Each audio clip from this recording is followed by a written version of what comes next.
The struggle.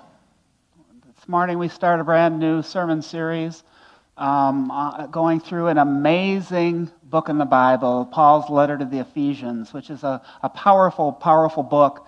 And before we get into it this morning, I just wanted to talk to you just for a few minutes about the situation that's happening in the world right now. I think we know I never try to preach in a bubble. We never try to pretend that we come in here and what's going on in the world isn't going on. And I think we could all agree right now there's a lot going on.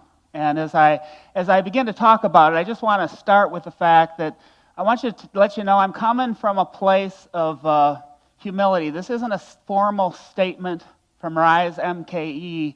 This is just a beginning of a conversation from Pastor Jay. I'm an in-process human being, but I'm also the shepherd of this flock. I'm also the spiritual leader one of the spiritual leaders of this church, and I sense it's time to kind of address some of the things that are happening in this world, because there's a lot happening. And I know the politically correct thing to do is probably either not speak about it or speak about it only within the confined terms, but I'm called to speak about it the way God wants me to speak about it, and so that's what's going to happen. So you're about to get that. I guess I would just say, even again, I just want to remind you that I am open. I'm open to talking about all these things as time goes on. If I am in error, I want to tell you, as we go through this process in this world together, because clearly this country, this world needs healing. I think we would all agree for that. Some resolution has to happen in this nation and in this world.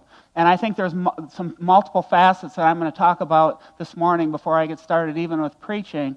And I think it's just really important that we have discernment. And I'm going to talk about the power of both and, because I think there are forces out there, among them the enemy, that are trying to divide us. And I think they're trying to make things so black and white, beyond skin color, but black and white in terms of position, that they're trying to take away our ability to discern and think. And I just want, as your pastor, to want to say I'll be sharing a little bit about that. But also, I just want to say, if I do say something that is incorrect, if there's something that hurts someone, if there's something that, I got to have more about that because I don't know what you meant by that, please contact me. We're all adults. We're brothers and sisters in Christ, and we're part of the church family. And so if something I say angers you, don't put it on Facebook. Don't leave the church. Talk to me. Because here's what I want. I want us to all have genuine unity.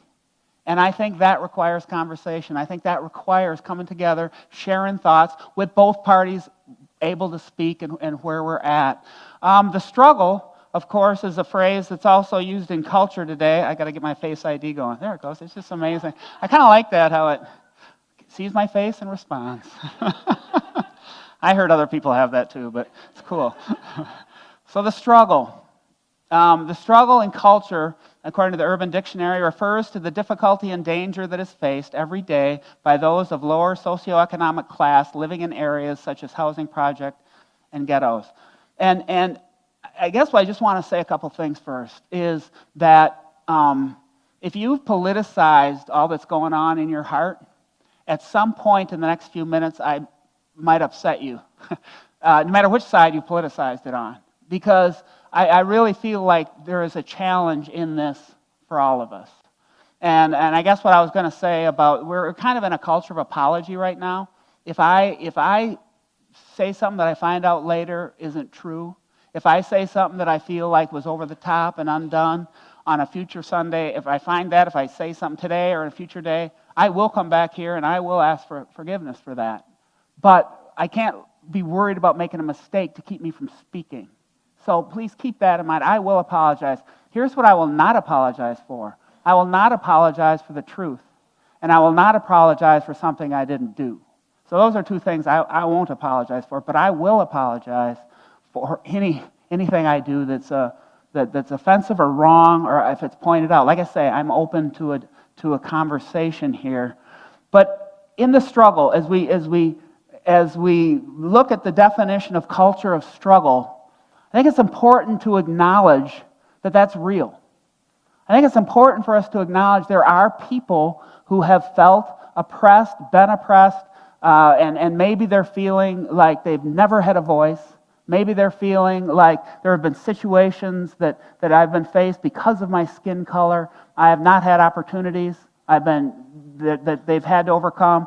There's certain things that I know as a white man I can't necessarily say I've experienced.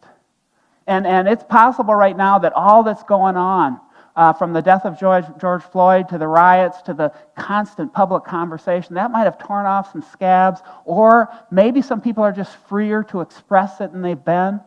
And I just want us to as a church, remind us that we're called to compassion. Remind us that we are called to love people, love one another, and not make everything political.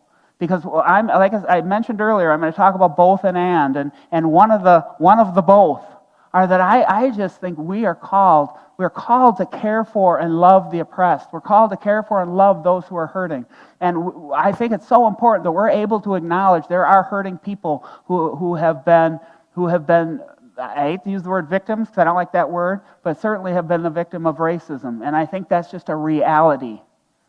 And I know one of the topics of politics are the whole phrase, Black Lives Matter. And I know you get in trouble if you say all lives matter. And I know that's very frustrating for people. But here's what I want to challenge us with, is that maybe there's people of color who simply need us to be able to say Black Lives Matter without the but after it.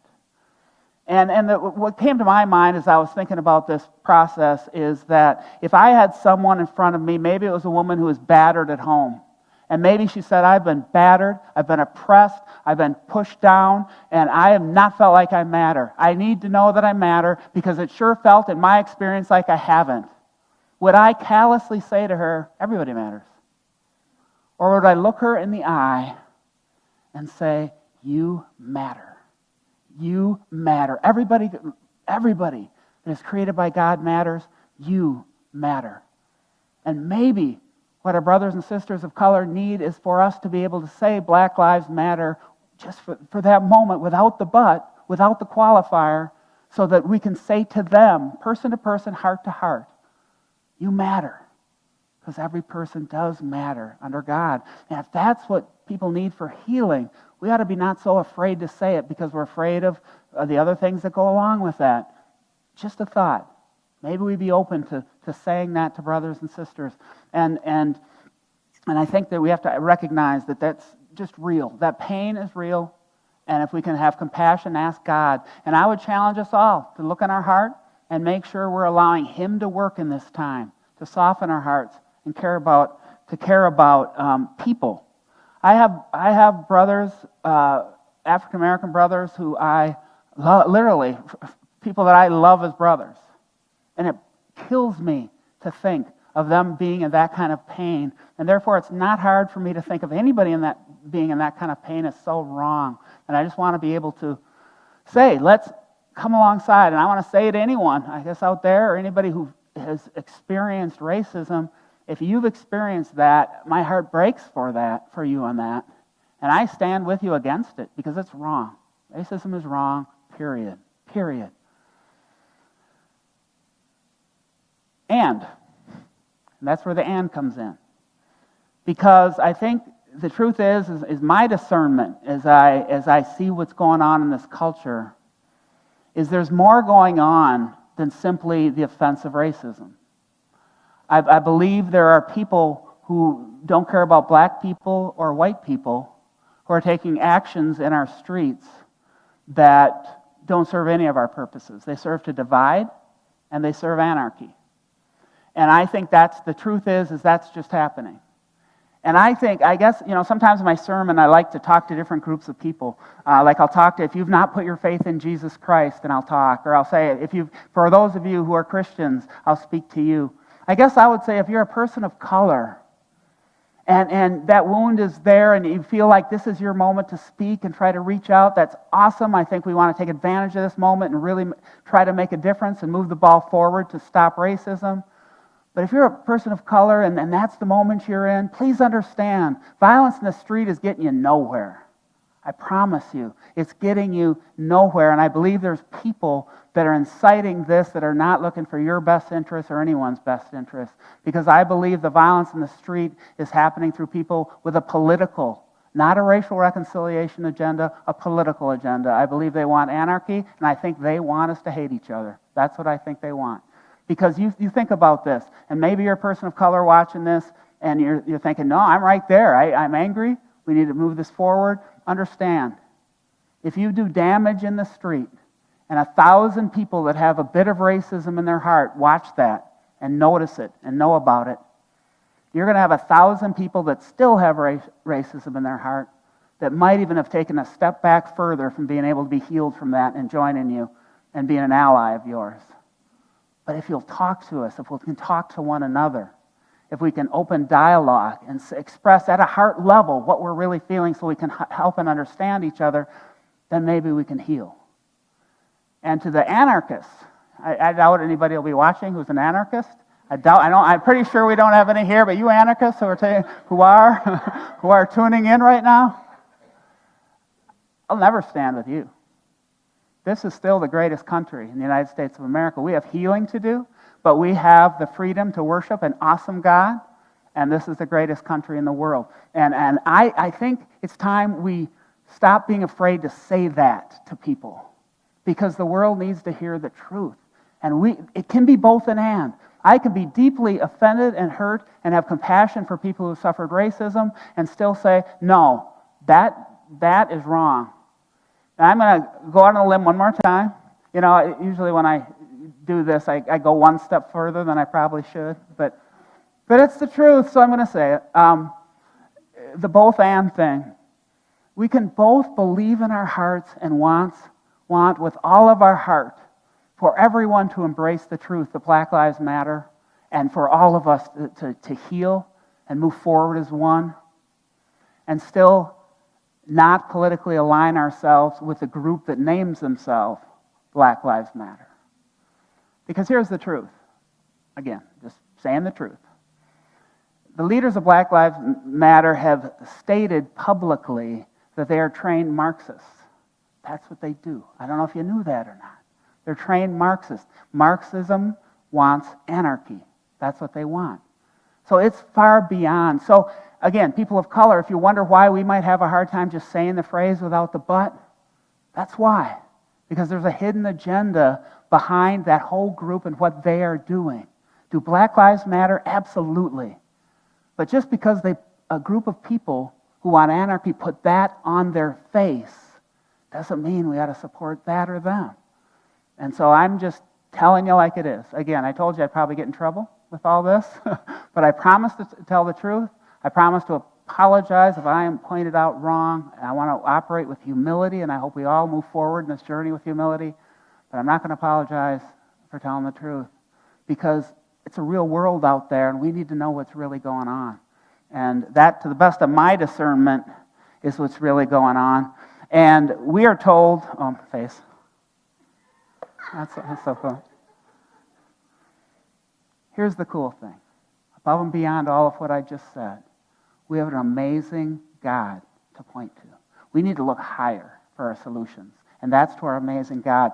A little later in this book of Ephesians that we're going to be studying, the key verse of this entire series is Ephesians 6:12, which says, "For our struggle is not against flesh and blood, but against the rulers, against the authorities, against the powers of this dark world, and against the spiritual forces of evil in the heavenly realms." If nothing else, if all the rest of what I just said was kind of mumble jumble, remember, our struggle isn't against flesh and blood. It's not against flesh and blood. There's a lot of blind people doing what blind people do. There's a lot of broken people doing what broken people do. And even the anarchists, you anarchists out there who are turning in, you're not my enemy. I won't stand with you, but you're not my enemy. The enemy is our enemy, and he's our only enemy. The rest are human beings and redeemable. All people are redeemable from Jesus Christ.